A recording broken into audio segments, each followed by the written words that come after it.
రాష్ట్రానికి దేశానికి ప్రపంచానికి హ్యూమన్ అసెట్స్ అనేది తగ్గుతుంది. హ్యూమన్ అసెట్స్ రేపు ఖచ్చితంగా చాలా ఇంపార్టెంట్ అవుతుంది. ఇప్పుడు కంప్యూటర్ మీద ఎక్కువగా డిపెండ్ అయిపోతున్నారు. ఖచ్చితంగా హ్యూమన్ అసెట్స్ అనేది మన రాష్ట్రానికి ఉండాలంటే మీరు ఎక్కువ మంది కనండి, ఎంతమంది కన్నా కూడా అంతమంది కూడా తల్లికి వందనం ఇస్తామని కూడా చెప్పడం జరిగింది.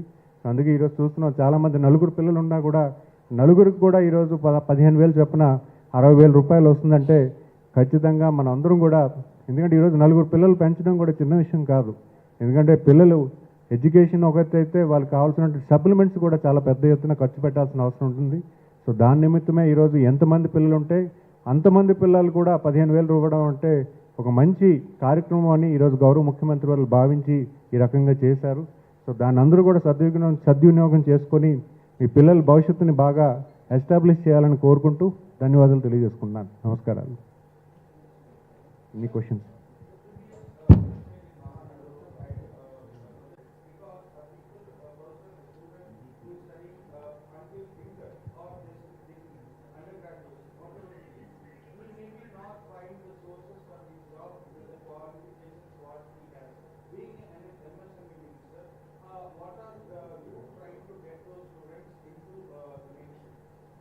Especially, there is a big gap in the education system.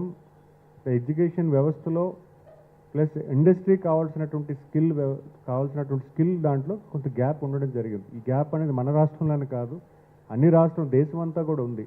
అయితే దానికోసం అని చెప్పి ఈరోజు మా యువ నాయకులు honourable HRD minister Nara Lokesh గారు ఆయన స్కిల్ అనాలిసిస్ చేస్తున్నారు. ప్రతి ఇండస్ట్రీ, ఎటువంటి ఇండస్ట్రీస్ మనకు ఉన్నాయి, ఆ ఇండస్ట్రీస్ కావాల్సినటువంటి స్కిల్ ఏంటి, ఆ స్కిల్ అనేది కాలేజెస్లో ఉన్నటువంటి టెక్నికల్ కాలేజెస్ అవ్వచ్చు, మెడికల్ యూనివర్సిటీస్ అవ్వచ్చు, లేకపోతే ఆర్ట్స్ సైడ్ అవ్వచ్చు, వీళ్ళందరినీ ఎలా మనం స్కిల్లింగ్ చేయొచ్చు అన్న దాని మీద కూడా ఆల్రెడీ ఎక్సర్సైజ్ చేస్తున్నారు. గతంలో 14-19లో ఆల్రెడీ టెక్నాలజీ ఇంజనీరింగ్ కాలేజెస్లో చాలా చోట్ల మనం ఇండస్ట్రీకి కావాల్సిన స్కిల్ నైపుణ్యత ఏదైతే ఉందో దాన్ని ఆల్రెడీ ఎస్టాబ్లిష్ చేశాము, దాన్ని రివైవ్ చేస్తున్నాము.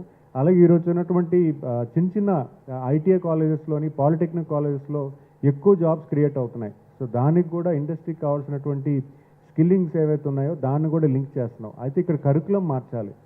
కరికులంలో కూడా ఇండస్ట్రీకి కావాల్సిన స్కిల్ కూడా మనం తీసుకురావాలంటే ఆ కరికులం ఏ రకంగా మార్చాలి అనేది కూడా ఎక్సర్సైజ్ చేస్తున్నారు. ఇప్పుడు ఉన్నటువంటి గడిచిన సంవత్సరం కాలంలో స్కూల్ సిలబస్లో చాలా మార్పులు తీసుకొచ్చాం. అలాగే టెక్నాలజీలో మార్పులు తేవాలన్నా కూడా మనకున్నటువంటి సెంట్రల్ గవర్నమెంట్ ఇన్స్టిట్యూట్స్ అన్న వాళ్ళ పర్మిషన్ తీసుకొని మనం మార్చాలి. అవి కూడా ఖచ్చితంగా భవిష్యత్ కాలంలో వస్తాయి. ఎందుకంటే ఇండస్ట్రీ ఏది కావాలో మనం పిల్లల్ని అలా తయారు చేయగలిగితే డెఫినెట్గా ఇండస్ట్రీకి కూడా చాలా ఈజీ అవుతుంది వాళ్ళని ట్రైన్ చేసి ఎంప్లాయ్ చేయడానికి. So we are working on that.